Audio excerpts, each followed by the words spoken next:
అనంత పద్మనాభస్వామి దేవాలయం గత కొన్నేళ్ల నుంచి ప్రజల్లో బాగా వినిపిస్తున్న పేరు. ప్రపంచంలోనే అత్యంత సంపన్న ఆలయాల్లో ఒకటిగా ప్రసిద్ధిగాంచిన ఈ మందిరం కేరళ రాజధాని తిరువనంతపురంలో ఉంది.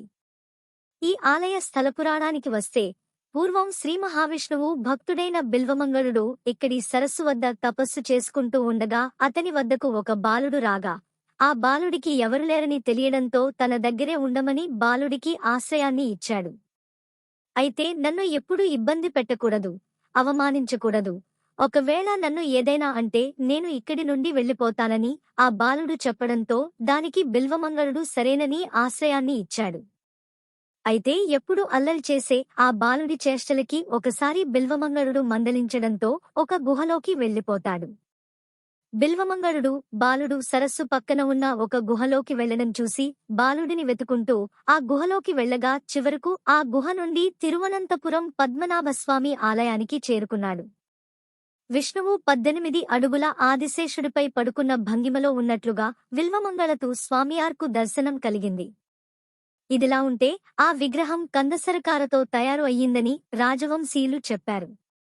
అంటే మూలికలు, జిగురు పదార్థాలు, మట్టితో తయారు చేయబడిందని వివరించారు. గుహలో బాలుడు అదృశ్యం అవ్వడం, గుహ నుండి వెళితే స్వామివారి ఆలయానికి చేరుకోవడంతో ఇన్ని రోజులు తనతో ఉన్నది శ్రీ మహావిష్ణువే అని గ్రహించి అక్కడి సరస్సులోని గుడిని కట్టించాడు. ఆ ఆలయమే అనంతపురం సరోవర మందిరం. ఈ ఆలయంలో ఉన్న విగ్రహం త్రిమూర్తులను సూచిస్తుంది. అంటే బ్రహ్మ, విష్ణువు, శివుడు. ఈ సమయంలోనే ముందుగా ఈ ఆలయంను చెక్కతో నిర్మించారు. అనంతరం గ్రానైట్ వినియోగించి నిర్మించారు. ఈ రోజు ఉన్న ఆలయం గ్రానైట్ నిర్మాణంతో ఉన్నదే. ఈ ఆలయంలో 365 స్తంభాలు ఉన్నాయి. ఒక్కో స్తంభం ఒక్కో రోజును సూచిస్తుంది.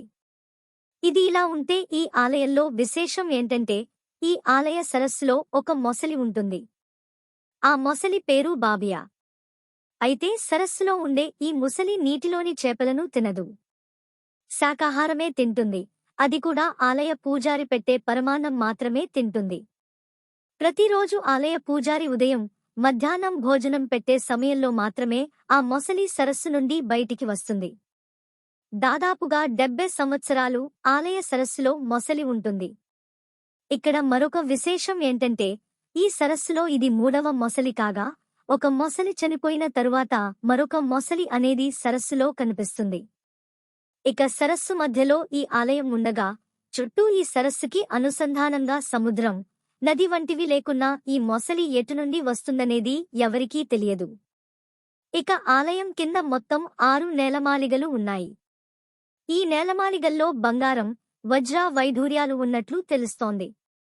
అయితే ఈ నేలమాళిగలను తెరవాలన్న దగ్గర నుంచే వివాదం మొదలై కోర్టుల వరకు వెళ్ళింది. 2017లో నేలమాళిగలను తెరిచి అందులోని ఆభరణాలు, బంగారం, వజ్ర వైఢూర్యాల విలువ లెక్కగట్టాల్సిందిగా కోరుతూ సుప్రీంకోర్టు గోపాల్ సుబ్రహ్మణ్యం నేతృత్వంలో 7 సభ్యులతో కూడిన బృందాన్ని ఏర్పాటు చేసింది.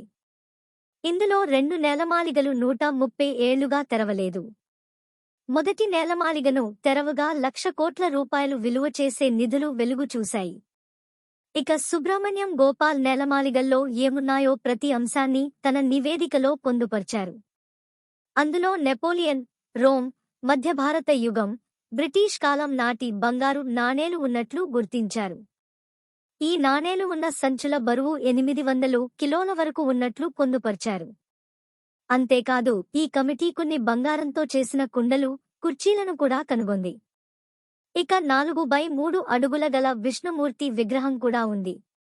దీన్ని వజ్రాలు, ఇతర ఖరీదైన మెటల్స్తో తయారు చేశారు. ఈ విగ్రహంను కూర్చోబెట్టేందుకు 28 అడుగుల బంగారు పీఠం ఆ నేలమాళిగలో దొరికింది. ఇంకా విగ్రహంకు తొడిగేందుకు బంగారంతో అలంకరించిన బట్టలు కూడా లభించాయి. ఇక ట్రావెన్కోర్ కుటుంబం గురించి ఇప్పుడు తెలుసుకుందాం. 2011లో ఉత్రదాం తిరునాల్ మార్తాండ వర్మ వారి వంశం గురించి చెప్పారు. దేశంలో ఉన్న రాజకుటుంబాల్లో ఒక కుటుంబం తమదని చెప్పారు. 1870లో అయ్యన్ అడిగల్ తిరువడీర్తో ట్రావెన్కోర్ వంశం ప్రారంభమైంది. తమకు పద్మనాభ స్వామితో ప్రత్యేకమైన అనుబంధం ఉందని గుర్తు చేసుకున్నారు.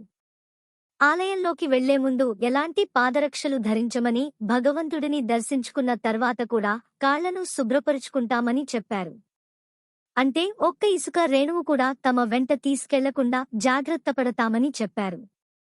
ఆలయంలో ఇసుక రేణువుతో సహా ప్రతి వస్తువు విష్ణుమూర్తికే చెందుతుందని చెప్పారు. 1950లో రాజకిరీటాన్ని పద్మనాభ స్వామికి అంకితం చేశారు. దీంతో ఇకపై పద్మనాభ స్వామి తమకు రాజని, తామంతా ఆయనకు సేవ చేసుకునే సేవకులమని ప్రకటించడం జరిగింది.